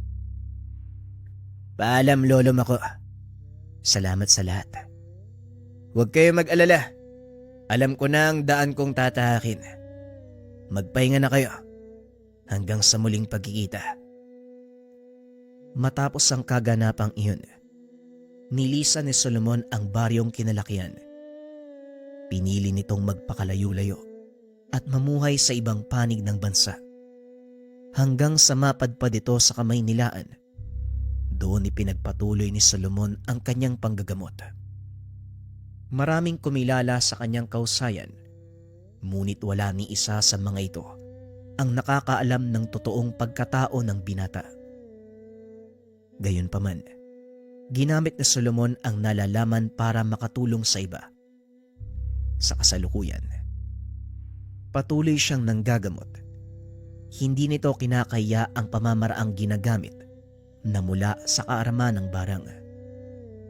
Ayon sa kanya, wala namang nakakaalam na isa akong mambabarang at hindi na ito kailangang ipagkalandakan. ito ang mga huling salita na binitawan ni Solomon nung ipagkatiwala niya sa inyong lingkod ang kanyang kasaysayan. Ang kwento ng isang binata natutong manggamot gamit ang kaalaman ng parang. Ang kwentong ito ay hango sa totoong buhay. Mula ito sa isa nating kabayan na itago na lang natin sa pangalang Paulo. Taong 1983. Camiguin. Hindi may paliwanag ni Paulo ang nararamdaman sa kaibigan ng kasintahan. Maikling panahon pa lamang nang sila ay magkakilala, pero kung mag-usap ay tila magkababata. Aabutin pa ng ilang oras bago matapos ang usapan. Magmula rin nang dumating ang babaeng ito. Madalang na silang magkausap ng nobya dahil lahat ng oras nito ay napupunta sa kaibigan. Lalangawin na lamang siya sa kakaantay sa labas dahil kahit tapos na ang klase hindi pa rin ito nagpapakita. Lando, si Grace ba nakita mo? Kanina pa ako dito eh. Hindi ko naman nakitang lumabas ng classroom. Ano bang ginagawa ng guro nyo? Mag-aalas 5 na. Kaninang alas 3 pa natapos yung klase namin. Pangalawang balik ko na nga rito eh. Nasa loob naman si Grace. Kausap yung... Ano bang pangalan ng babaeng yun? Basta yung bago. Sinasabi ko na nga ba eh. Yan talagang babaeng yan. Kung makadikit sa nobya ko, akala mo siya yung kasintahan eh. Samahan mo nga ako, puntahan natin. Sige pero kalmaan mo lang. Mga babae yun. Nagpunta ang dalawa patungo sa classroom. Sabay pang natigilan nang makitang masayang nag-uusap ang dalawa. Nagkatinginan pa dahil sa eksenang bumungad. Nagtatawanan ang dalawang babae na tila mga baliw. Natahimik din nang mapalingon sa kanila. Grace, tigil-tigilan mo nga yung pakikipagkaibigan sa babaeng yan. Mamaya mabaliw ka eh. Kanina pa kita inaantay sa labas tapos tuwang-tuwa ka lang dito. Bilisan mo na nga. Halos kalad ka rin ni Paolo ang nobya sa galit. Si Lando naman na nakasunod. Hindi matahimik sa paulit-ulit na pagpapaalala. Huwag magpadala sa bugso ng damdamin dahil baka mapagbuhatan ng kamay ang kasintahan. Pagdating sa harapan ng bahay, doon nag-usap ang dalawa. Ano bang problema mo? Kita mong may kinakausap yung tao tapos mangiistorbo ka. Ano ba, Paulo? Hina mo nga yung boses mo. Mamaya marinig tayo ng nanay at tatay mo eh. Oy Grace, duda na ako sa babaeng yun ha. Kung makadikit sa'yo, kala mo siya yung kasintahan. Ano ba? Kayo na lang palagi yung magkasama. Paano naman ako? Ano ba naman yan? Yan lang pala yung dahilan? Nagsiselos ka? Hindi sa nagseselos ako. Pero nakakabahala na ha. Dikit ng dikit sa'yo yun eh. Malay ko ba kung nagkakagusto yun sa kapwa niya babae, tapos maagaw ka pa? Ay naku Lando, iuwi mo nga tong pinsan mo. Ayoko makipag-usap sa ganyang lalaki. Aba ayos ka rin Grace ah. Hoy, bumalik ka nga dito. Nag-uusap pa tayo eh. Pinsan, tama na yan. Ikaw talaga, yun lang pala yung dahilan mo. Sa dinami-dami ng kaibigan ni Grace, doon ka pa sa bago nagseselos. Ano ba yan? Pare, tayong mga lalaki, meron tayong pakiramdam eh. Talagang iba yung nararamdaman ko sa babaeng yun. Magmula nung nagkakilala sila na lang palagi yung magkasama. Pati nga yung nanay ni Grace, nagtatanong na sa akin kung magkaiwalay na ba kami. Lumalayo na eh. Tapos yung babaeng yun, kung paano siya tumingin, kung paano siya magsalita, parang inaakit niya si Grace eh. Basta nararamdaman ko. Ay nako, masyado ko lang maraming iniisip pare. Saka, imposible yan eh. Ano nga ba? Oo, Lena. Lena yung pangalan ng babaeng yun. Imposible magkagusto yun sa kapwa niya babae. Balita ako, nagkaiwalay na sila ng kasintahan niya, lalaki yun. Napapasobra ka lang eh. Siguro kulang ka sa kain. Halika na nga. Nakahanda na yung merienda ni Tia Pilita. Nauna sa pagpasok sa kanilang tahanan upang makisalo sa tiyahin na nagmemeryenda. Tinawag na rin ito ang anak na si Paulo upang makasabay. Pero kahit nasa hapag, hindi matigil sa kanyang hinaing patungkol sa nobya. Narindi ang dalawa sa pakikinig. Sa sumunod na araw wala pa ring nagbago.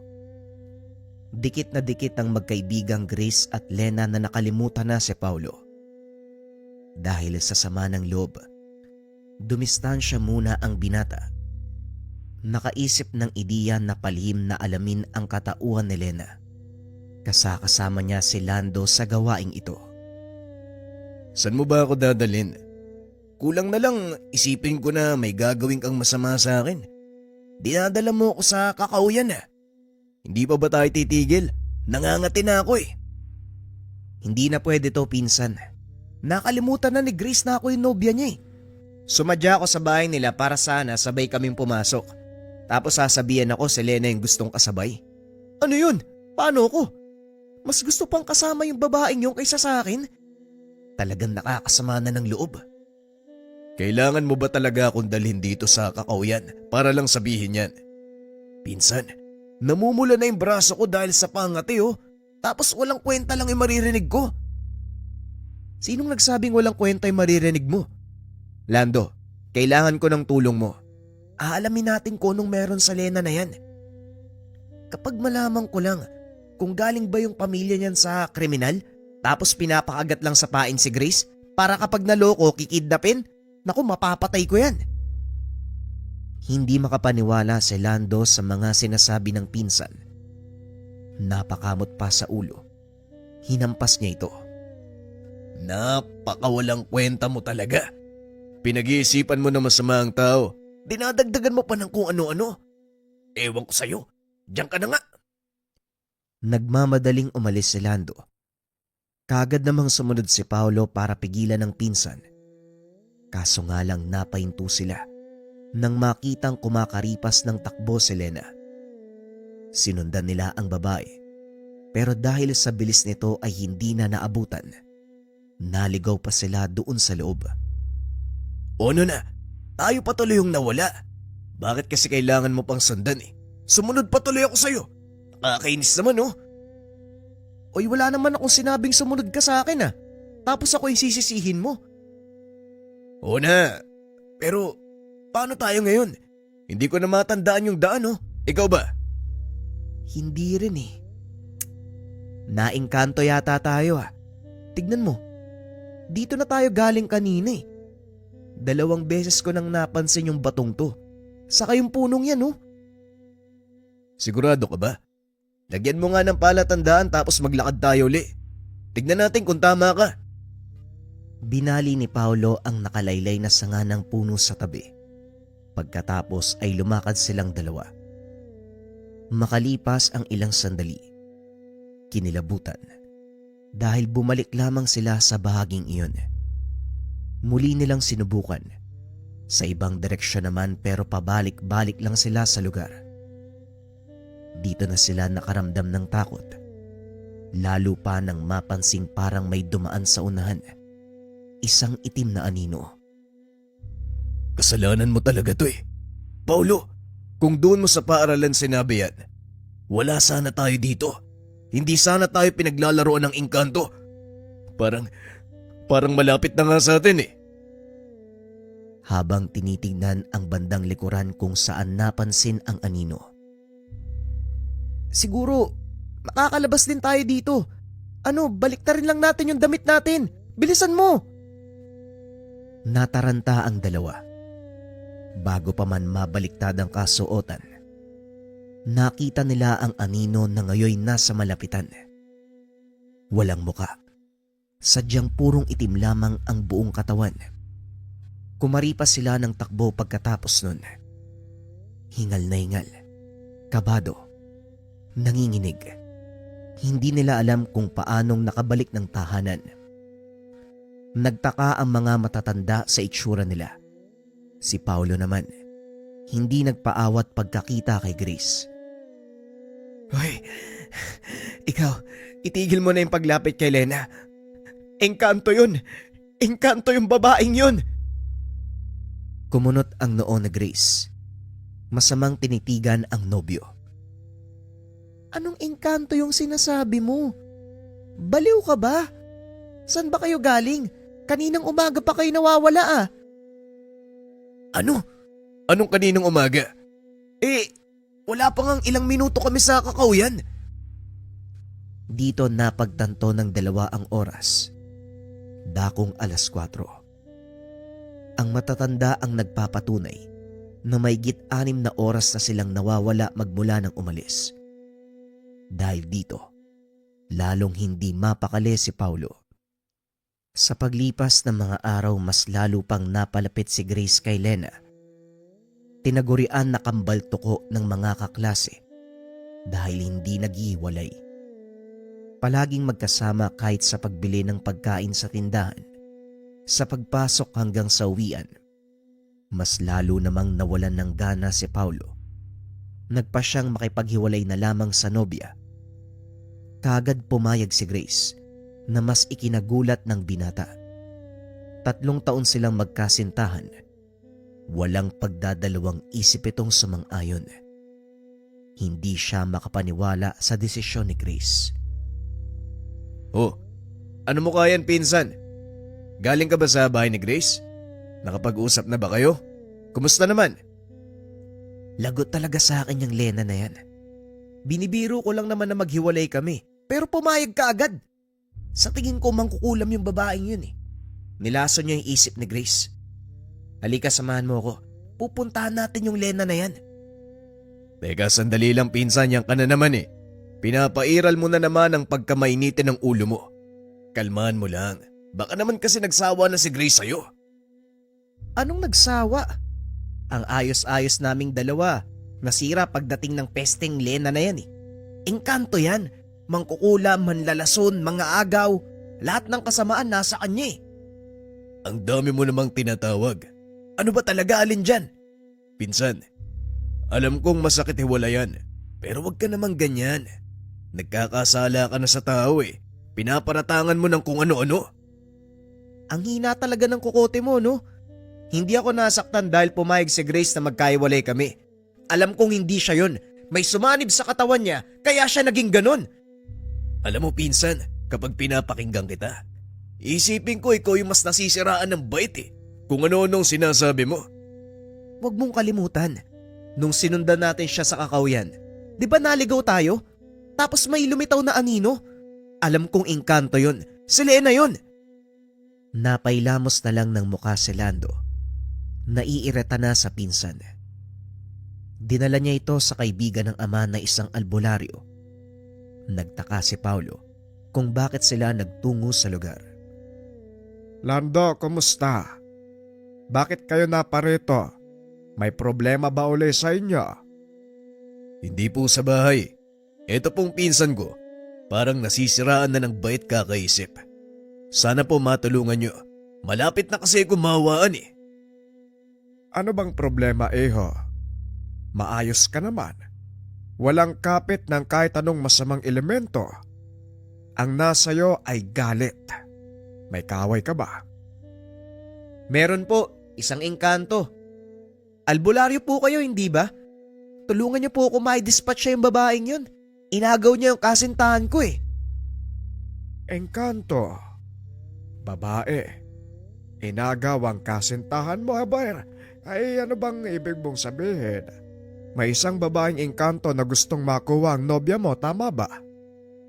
Hindi ho kayo nagkakamali, Manong. Yan nga ho yun. Paano mo nasabing engkanto? Nakita mo ba? Nasaksihan mo mismo? Kung oo, ilarawan niyo ang kaanyuan niya. Parehong natahimik ang dalawa. Dahil ang totoo hindi pa nakaharap sa malapitan si Lena. Nakikita nila, pero distansya lang. Kaya hindi gaanong mailarawan ng tama. Maging si Lando nakaklase, ayaw lapitan si Lena. Pero sa palagay ko po yung buhok niya parang hindi sobrang itim eh. Minsan nagkukulay ginto. Kakaiba rin ang kulay ng mga mata. Tapos yung balat niya parang maputi pero mapusyaw. Napaisip ang albularyo. Nagtanong pa ng karagdagang impormasyon. Mga napapansin nila sa nasabing babaeng engkanto. Nagsalita naman sila. Pinaliwanag ang nangyari sa Kakahuyan. Upang masigurado nagsagawa ito ng pagtatawas. Ilang minuto lang ang tinagal.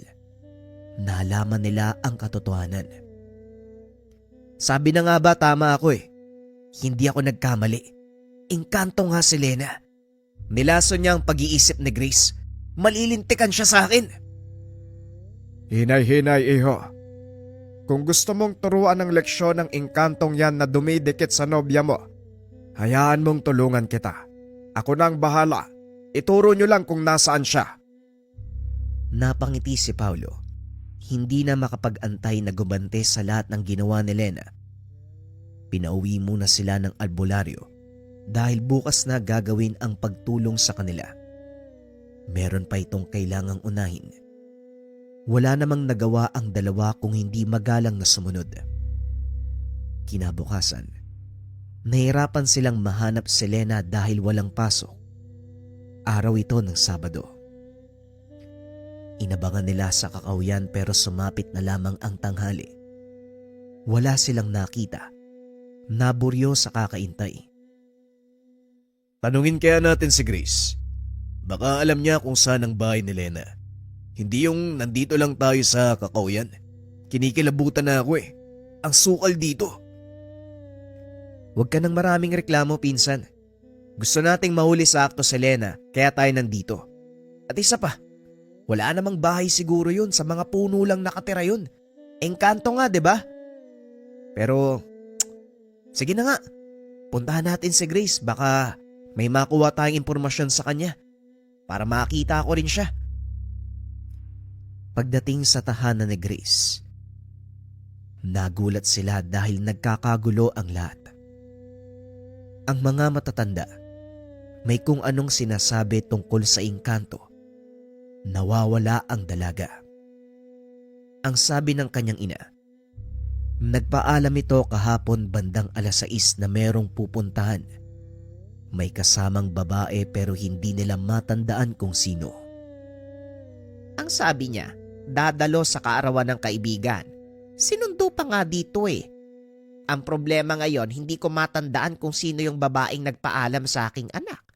Nag-usap pa nga kami, pero wala akong maalala tungkol sa kanya.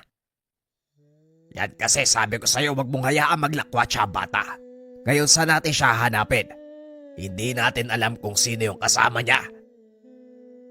Habang nakikinig ang magpinsan, pareho ang laman ng isipan.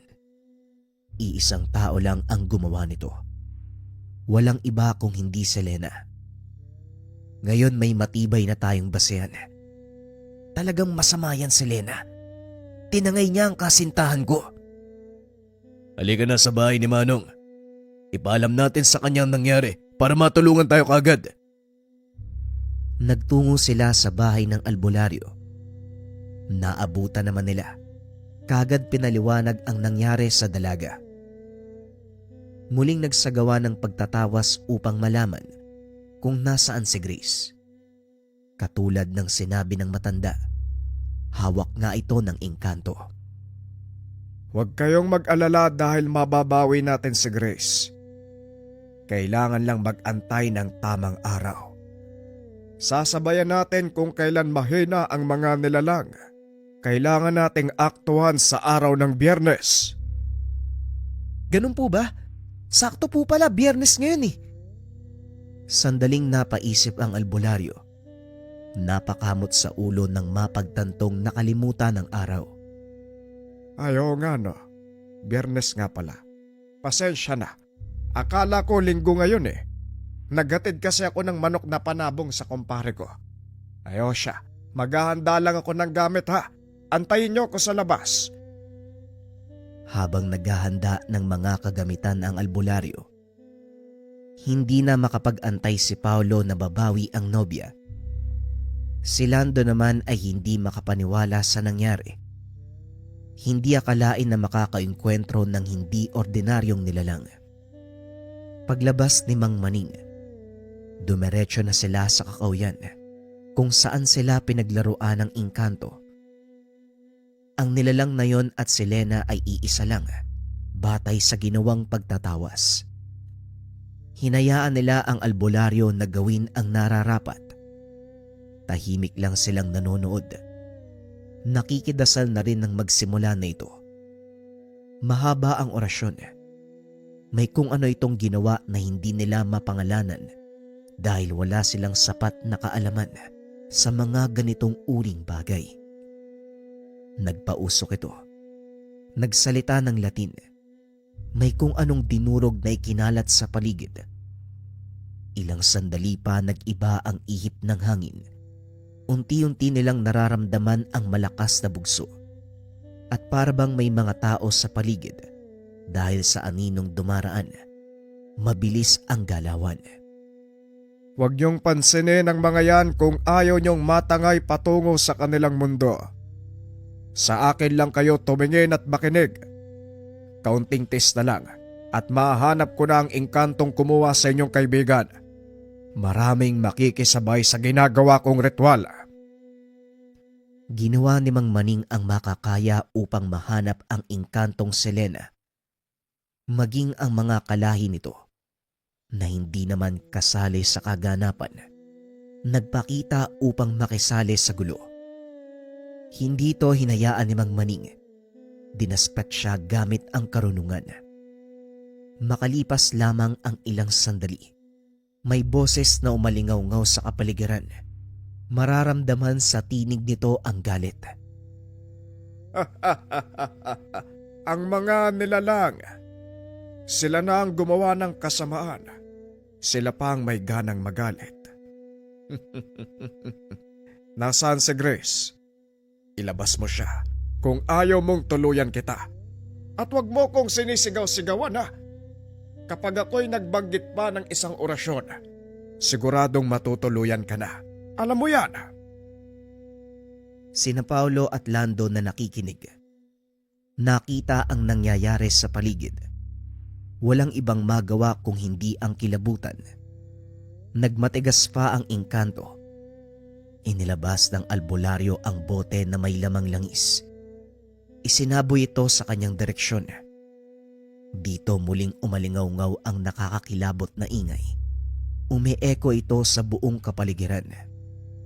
Kung sa tingin mo madadaan mo ko sa sendak, pasensya na pero nagkakamali ka. Kung gusto mong tumigil ako, ilabas mo ang dalaga dahil hindi kita uurungan. Patuloy ako magbibitaw ng mga magpapahirap sa iyo. Muling nag-orasyon si Mang Maning. Hindi pa rin matigil sa paghiyawang engkanto. Napahawak sa isa't isa si Paulo at Lando dahil sa lakas ng hangin sa lugar. Muling pinamalas ni Mang Maning ang kanyang puwersa. Natigilan ang lahat. Nawala ang boses ng nilalang. Nawala ang malakas na hangin. Ang tanging nakita nila ay si Grace. Nakasiksik sa nagkukumpulang tuyong sanga sa gawing makahoy. Tila wala na sa katinuan. Magulo ang buhok. Punit ang damit at madungis. Kagad nilapitan ni Paulo ang nobya at kahit anong tanong, hindi to makapagsalita. Huwag mong pilitin, iho. Alalayan niyo siya. Dalhin sa tahanan. Doon ko siya gagamutin. Kagad inasikaso ni Mang Maning ang kalagayan ni Grace. Sinabihan nila ang pamilya kung ano ang nangyari. Pumunta sila sa tahanan ng albularyo. Ipinaliwanag nito ang lahat maging ang sitwasyon ng dalaga. Hindi muna pinauwi dahil gusto niyang mabantayan. Habang ginagamot sa loob, nag-usap si Paulo at Lando. Balita ako, pinsan. Di ba nagkagusto ko kay Lena? Nung una kayo nagkita? Kapag nagkataon pala, engkanto yung nobya mo. Ikaw makachismis ka lang no, mali pa. Si Lander yun, hindi ako. Magkalapit lang ang pangalan namin, pero kailanman, hindi ako magkakagusto sa isang engkanto. Pero, grabe yung nangyari sa nobya mo, no? Mabuti na lang. Naisip ko na puntahan si Mang Maning, nabawi natin siya. Kakaiba talaga yung mga nilalang, ano? Nagaan yung tao para lang may mabiktima. Ngayon, may pagdududa na ako sa mga taong nakakarap natin eh. Lalong-lalo na sa mga hindi kakilala. Parang engkanto na yung tingin ko sa kanila eh. Yan nga eh. Pare, salamat talaga ha. Kung hindi dahil sa tulong mo, tuluyan na siguro akong nawala ng nobya. Huwag mo isipin yung pinsan. Kahit hindi mo hingin yung tulong ko eh. Kapag nalaman kong naengkanto yan, tatawagin ko pa rin si Mang Maning, albularyo yun eh. At isa pa, sino pa bang magtutulungan? Tayo-tayo din naman. Makalipas ang ilang araw, unti-unti nang nanumbalik ang lakas ni Grace. Sa mga nagdaang sandali, hindi nila tinanong ang dalaga. Iniwasang mapagod kakaisip dahil wala namang maalala. Hanggang sa lumipas pa ang ilang sandali, dito na siya kinausap ni Paulo. Grace, di ba naiintindihan mo na yung kalagayan mo? Magtatanong ako ha. Yung babaeng nag-aya sa'yo, si Lena, naaalala mo ba siya? Hindi kaagad sumasagot si Grace. Napapaisip pa. Ay hindi bale na, wag mo na lang sagutin. Mukhang pati yung alaala mo sa mga oras na yun binura ng engkanto eh. Ayos na rin yun, para hindi ka na matakot pa kapag naalala mo. Naalala ko yung nangyari, pero yung nag-imbita sa akin hindi. Naalala ko, may kasama ako nagtungo sa Kakahuyan. May bahay dun malaki. Pumasok kami. Namanga ako dahil puro kayamanan yung naroon. Kumikinang pa nga yung mga ginto eh. Tapos sa mahabang lamesa may pagkain. Pinaupo ako dun eh. Tapos pinakain ako pero hindi ko ginawa dahil parang bato na matigas. Hindi ko makagat, hindi manguya. Tapos napansin ko na lang wala na akong kasama. Mag-isa na lang ako pero may naririnig na boses. Hindi ko matukoy kung babae ba o lalaki. Hanggang sa nakarinig ako ng malakas na sigaw. Pagkatapos nun nakita ko kayo eh. Doon sa Kakahuyan. Bukod dun wala na ako maalala kung sino nag-imbita. Niyakap na lamang ni Paulo ang kasintahan. Naawa siya sa sinapit nito. Pero nakahinga ng maluwag dahil umayos na ang kalagayan. Isang linggo. Hindi pinapasok si Grace dahil sa kanyang sitwasyon. Inilipat na rin siya ng paaralan. Nadala ang mga magulang sa nangyari. Bantay sarado na rin ang mga magulang kahit sa loob at labas ng paaralan. Naiintindihan naman ng mga guro at kaklase kung kaya't walang naging problema. Magmula ng araw na yon, hatid sundo na ni Paulo kahit nandyan ang ama at ina. Bawat taong nakakasalamuhan nito, dumadaan muna sa kanya. Naging maigpit ang pagbabantay. Ang dalaga naman sa kabilang banda, naging maingat na rin. Hanggang sa lumipas ang maraming taon, wala nang nagparamdam sa dalaga. Malaki ang pagpapasalamat nila kay Mang Maning. Patuloy siyang binibigyan ng mga pangontra. Patuloy pinapataas ang dungan. Patuloy siyang binabantayan. Lubusan nilang iniwasan na muli pang maulit ang imbita ng engkanto